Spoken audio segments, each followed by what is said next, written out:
बहनों 4 मई को सुबह काउंटिंग चालू होगी।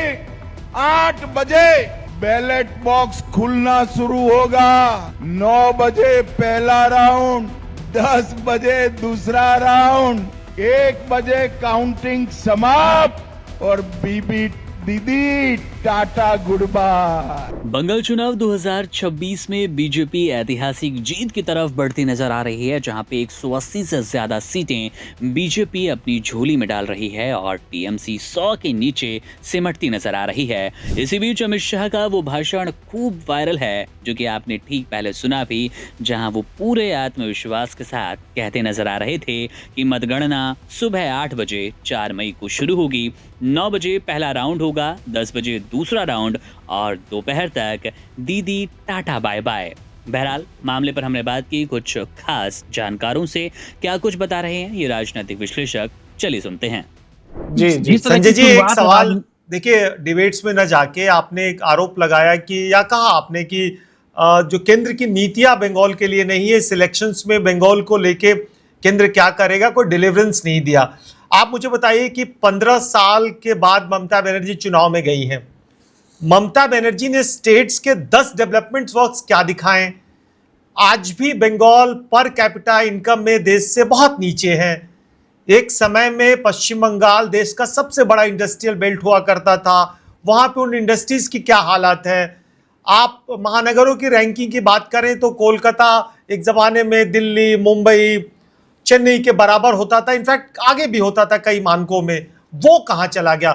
पूरी अगर ममता बनर्जी के इलेक्शंस का आप पूरी नरेशंस देखें तो उन्होंने कहा कि ईडी और ये इनकी बात की गई, फिर उन्होंने कहा बंगला अस्मिता की बात की गई, फिर उन्होंने कहा कि मछली और फिश ये लोग खाने नहीं देंगे। तो ममता बनर्जी के तरफ से भी तो चुनाव में कुछ इसी तरह के आंकड़े दिए गए, कुछ इसी तरह का नरेशन सेट किया गया।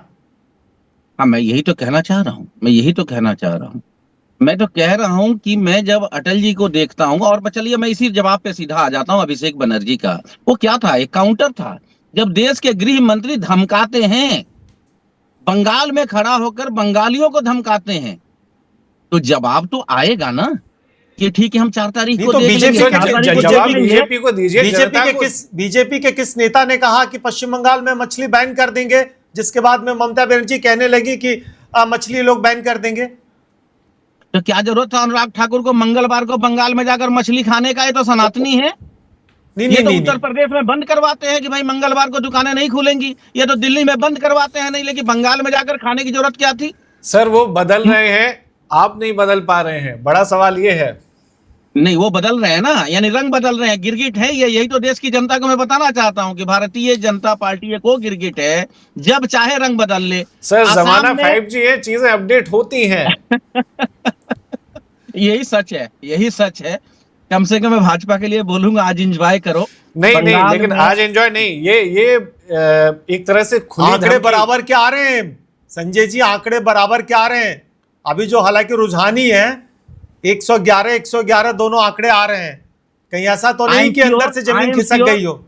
आई एम श्योर कि 11 बजे बीजेपी का एक नेता आपके सामने नहीं दिखेगा। बंगाल के मुद्दे पर एक भी नेता के कैमरे के सामने को फेस नहीं कर पाएंगे, ये मेरी गारंटी है। राम कुमार जी, आप ही जवाब दीजिए इसका, मैं तो बीजेपी से हूं नहीं। देखो, कह रहे हैं कि अभिषेक बनर्जी ने बोला तो नहीं, वो 11 बजे का सीधा बोल रहे हैं कि दिखेंगे नहीं आप या कोई भी नेता। क्यों नहीं दिखेंगे? आप जैसी हम लोग नहीं है। आपने तो कल ही घोषणा कर दी है कि कोई भी पोलिंग एजेंट बूथ नहीं छोड़ेगा जब तक ममता जी की प्रेस कॉन्फ्रेंस नहीं हो रही है। इसके पीछे क्या मकसद है? जीत के जश्न मनाएंगे। और ममता जी ने लास्ट में कहा था, लास्ट मीटिंग में, गुलशन खिलता रहेगा, गुलशन अच्छा रहेगा और टीएमसी आएगी तो हम फिर मिलेंगे।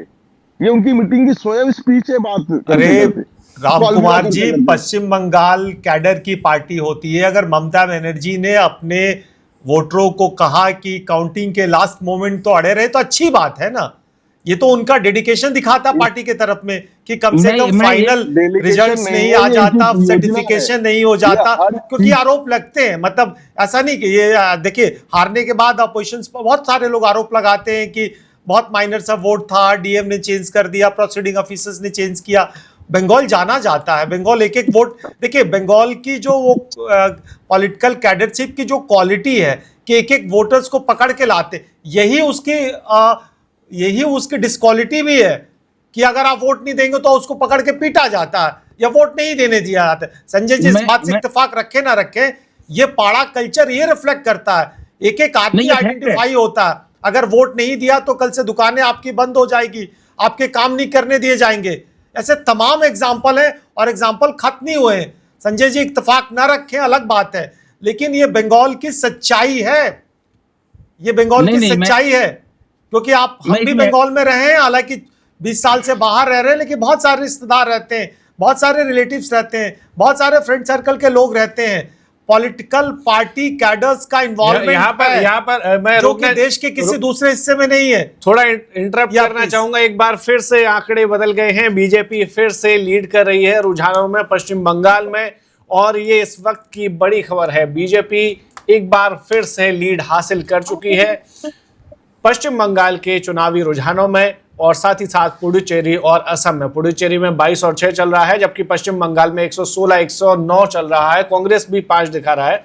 116 बीजेपी का है, एनडीए का है, और 109 टीएमसी का है। साथ ही साथ आपको बता दें कि केरल में यूडीएफ बढ़त पर है, लेकिन 5 सीटें पीछे चल रही है एलडीएफ। सिद्धार्थ कुछ इसके साथ ही एनडीए को असम में एक तरफा दिख रहा है मामला।